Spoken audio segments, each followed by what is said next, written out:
Start करते हैं MPTET CTET की सीरीज़ को। टीचिंग एग्ज़ाम से रिलेटेड ईवीएस सब्जेक्ट जो कि 1 to 5 एनसीईआरटी पे बेस्ड हैं, उसमें से कुछ इंपॉर्टेंट पॉइंट्स जो हमने नोट आउट किए हैं उन्हीं को मैं लेकर आई हूँ। इस पर कुछ वीडियोस ऑलरेडी बनाए जा चुके हैं। सो ये है हमारा नेक्स्ट वीडियो जो कि ईवीएस पे बेस्ड है। सो स्टार्ट करते हैं हम। Some animals start behaving in a different way when an earthquake or storm is about to come. So जो animals होते हैं उनके पास एक स्पेशल सेंस होता है जो कि अगर इन्वामेंट में कुछ भी चेंजेस हों, डिफरेंट चेंजेस हों या अर्थक्वेक आए या एनी डिज़ास्टर काम, तो उन्हें पहले ही से ही समझ में आ जाता है या उन्हें सूचना हो जाती है।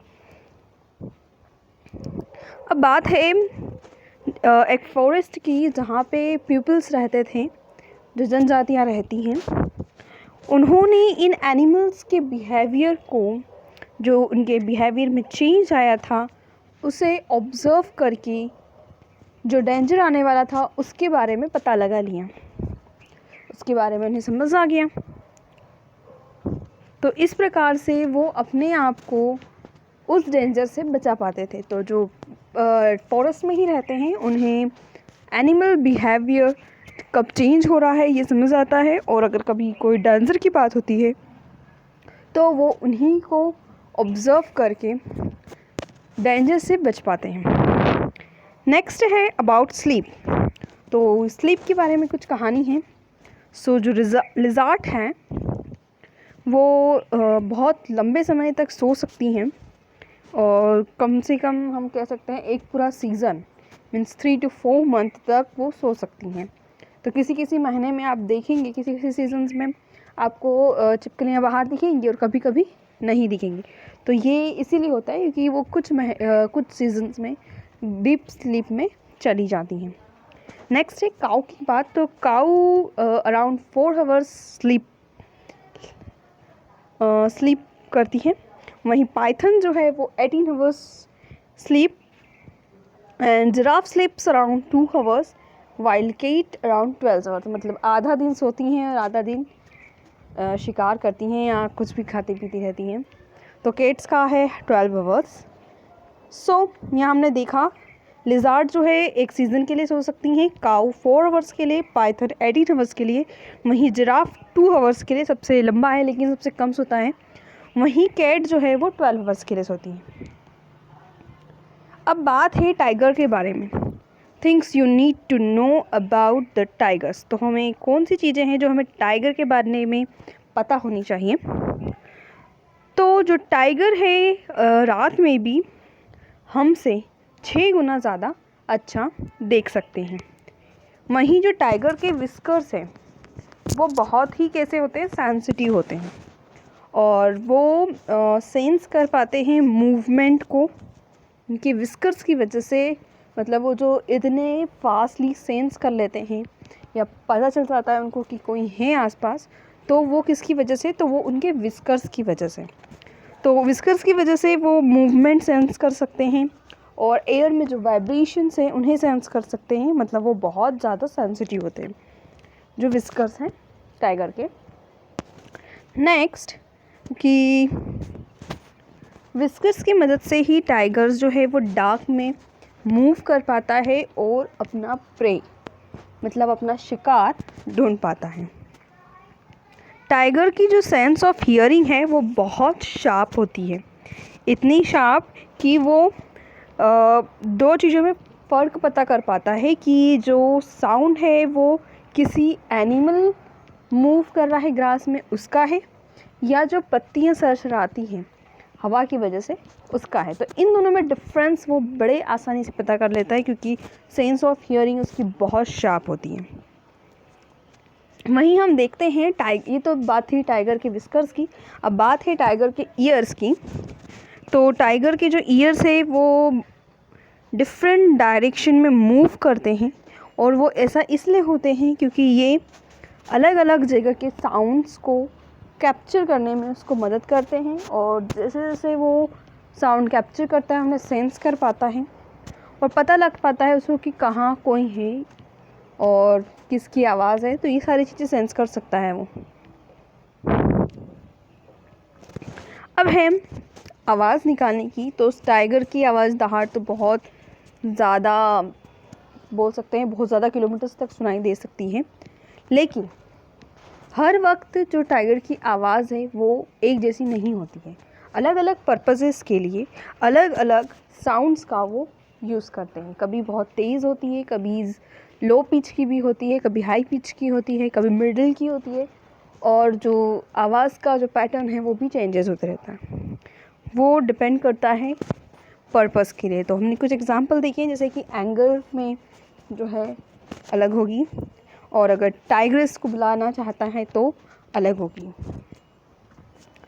ये रॉर भी करता है, स्नैरल भी करता है, और उसकी जो रॉर है वो कम से कम 3 किलोमीटर से दूर से भी हम आसानी से सुन सकते हैं।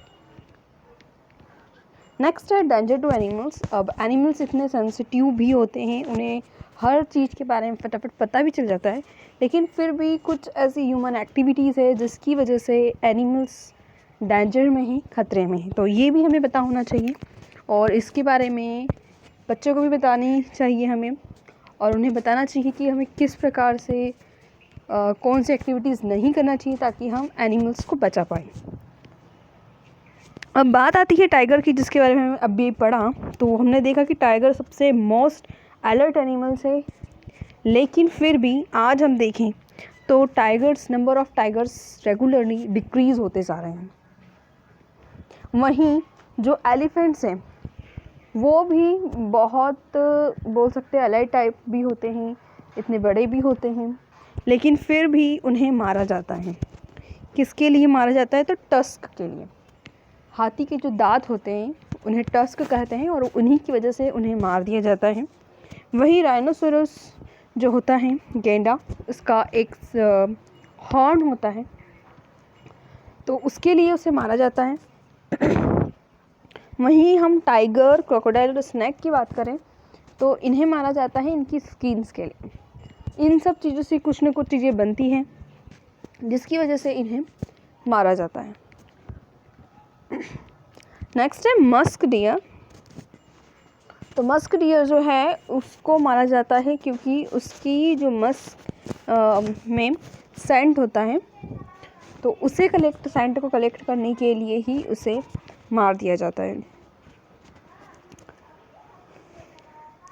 अब चूँकि इस तरीके से नंबर ऑफ़ एनिमल्स कम होते जा रहे थे, इसलिए गवर्नमेंट ने अलग अलग अपने अभियान चलाए, कुछ एक्ट लागू हुए, बहुत सारी चीज़ें आई, और उन्होंने अलग अलग तरीके से फॉरेस्ट एरिया को प्रोटेक्ट करने के लिए अलग अलग चीज़ें दी।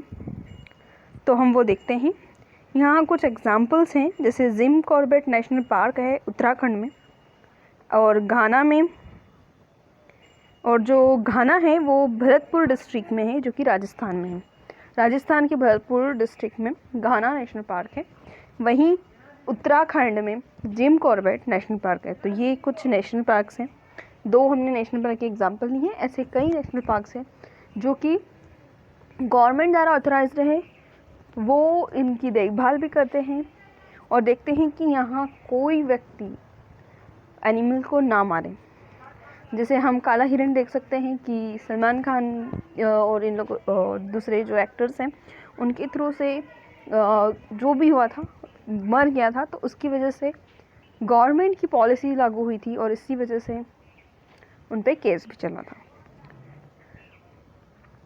तो ऐसे एरियाज़ में कोई भी इन्हें हंट नहीं कर सकता, ना ही जंगल को डिस्ट्रॉय कर सकता। अगर ऐसा होगा तो उस पर